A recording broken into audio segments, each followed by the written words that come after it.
আপনি বেঁচে আছেন, আপনার শ্বাস নিঃশ্বাস চলতেছে, তার মানে আপনার রব আপনাকে অফুরন্তভাবে ভালোবাসতেছে।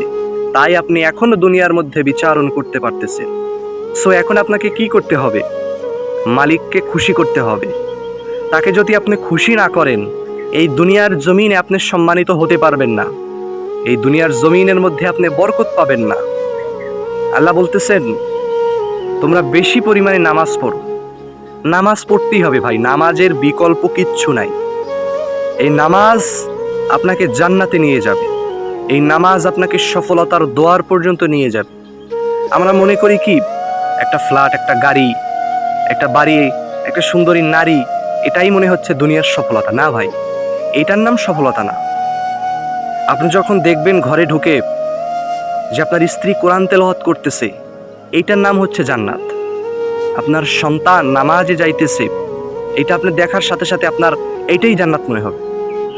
আদারওয়াইজ আপনি চাকরি থেকে আসলেন, ঘরের দরজায় টোকা দিলেন, আপনার স্ত্রী সিরিয়াল দেখতে থাকলো, এইটার নাম জান্নাত না। নো জান্নাত, এটা জান্নাত না। জান্নাত হচ্ছে ওইটা, আপনি ঘরে আসার সাথে সাথে আপনার স্ত্রী আপনাকে মারহাবা দিয়ে ঘরের মধ্যে উত্তোলন করবে। আল্লাহু আকবার। তো এই সফলতা পাওয়ার জন্য আপনাকে নামাজ পড়তে হবে। যত বড় বড় মানুষ দেখেন মুসলমানদের মধ্যে, ব্যবসায়িক যারা কোটি কোটি হাজার হাজার মিলিয়ন ডলার্সের মালিক, দেখবেন তারা সর্বশেষে নামাজের মধ্যে পড়ে রয়েছে। এই নামাজই তাদের সফলতার দ্বার প্রান্তে নিয়ে গেছে। আমি একজন ব্যবসায়িককে চিনি, যিনি পার্সোনালি এরকম সোশ্যাল মিডিয়ার মধ্যে তেমন একটা বিচরণ করেন না।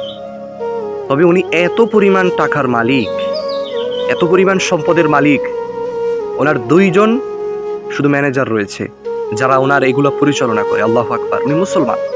উনি ফজরের নামাজ আজান হওয়ার সাথে সাথে মসজিদে চলে আসে। আমি ওনাকে পার্সোনালি চিনি।